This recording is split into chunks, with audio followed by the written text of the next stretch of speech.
You're listening to the Vint Wine Podcast, where you'll hear interviews and stories from around the wine world. From writers and critics to winemakers and sommeliers, we'll explore the people and businesses who are instrumental in shaping wine culture. Enjoy the show. Hey everyone, and welcome back to another episode of 5 Questions. In these quick conversations, we highlight the world-class writers, winemakers, and sommeliers featured on our full-length episodes in a quick 5-question format. We hope you learn a little bit more about the wine world and the people and companies that make it run. Enjoy!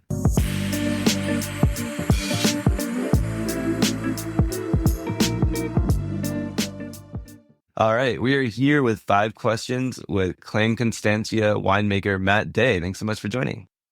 Thanks so much for having me. We'll dive right in. Question 1, where are your vineyards located and what varieties do you work with? We're located in Cape Town.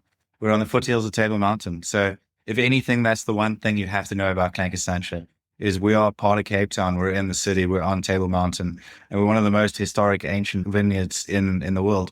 We're very fortunate to be the oldest of the New World producing wine estates. We're formed part of the Constantia Valley that was founded in 1685. There's 340 years of winemaking history around Klein Constantia. It's a property that was around way before anyone else in the New World. It was said that the vines that actually went into West Australia came from the Constantia Valley. So that's how we started. Klein Constantia is on the foothills of Table Mountain. So our terroir, our vineyards, our wines are made on Table Mountain, which is incredible. If you ask anyone in the world, what do you know about South Africa? They'll talk about Nelson Mandela and Table Mountain. So that's really important to us.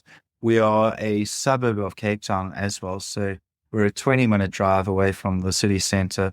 We're part of probably the smallest wine region in South Africa. We're one of 11 producers in Constantia.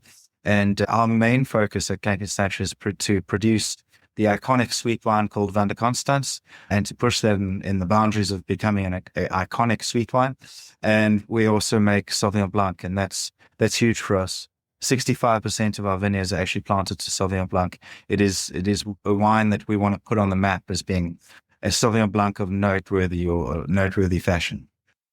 All right, question 2. If someone has never heard about Klein Constantia, what is the first thing you would like wine enthusiasts to know? We push the boundaries in terms of Sauvignon Blanc, and we make the legendary Vin de Constance, a wine enjoyed by noble greats, Napoleon, Bonaparte, Jane Austen, Charles Dickens. It's still made today in South Africa at Klein Constantia. Question 3, what are some regions or styles outside of South Africa that inspire you? First one is Sancerre. I've worked there many times. Absolutely love it. It helps my inspiration for Sauvignon Blanc. And the next one is Tokaj in Hungary. I worked there many, many years ago. And it's a place that the whole entire town, culture, everything revolves around wine, which is fantastic. I absolutely love what they're doing in West Australia. I think in terms of New World, they're pushing the boundaries and creating an iconic image.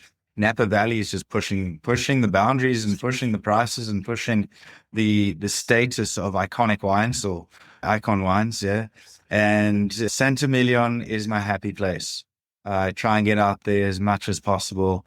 It is the most beautiful town in the world, and the wines kind of match up to that. I agree. Saint-Émilion is a really, really gorgeous place. Definitely the prettiest in Bordeaux. Question 4, which vintages over the years have stood out to you in your career at Klein Constantia and why? And this can be either really high quality vintages or just a struggle as well. Yes, the first one has got to be the 2010. That's the transition from old to new. That's when we went from very conventional to very sustainable at Klein Constantia. Not to mention the 2010 Vin de Constance, which is an iconic representation of something different from Klein Constantia. The other vintage that stands out, 2007, it was the very first wine in South Africa to score 97 points from Robert Parker. And that was my very first vintage that I blended as head winemaker of Klein Constantia.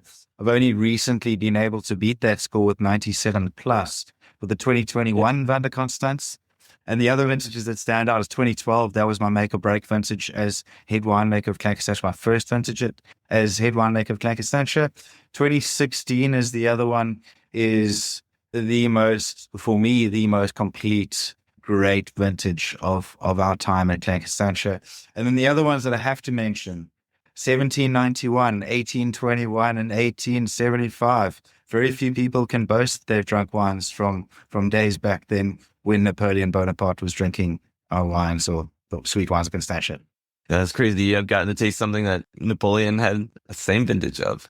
Last but not least, looking forward, what is on the roadmap for Klein Constantia? Sauvignon Blanc, Sauvignon Blanc, Sauvignon Blanc, and more Sauvignon Blanc, and a huge push to make sweet wine great again. So the Vin de Constance is the main goal, and we're pushing to make that iconic, or more iconic than what it already is. All right, that was 5 questions with Matt Day of Klein Constantia.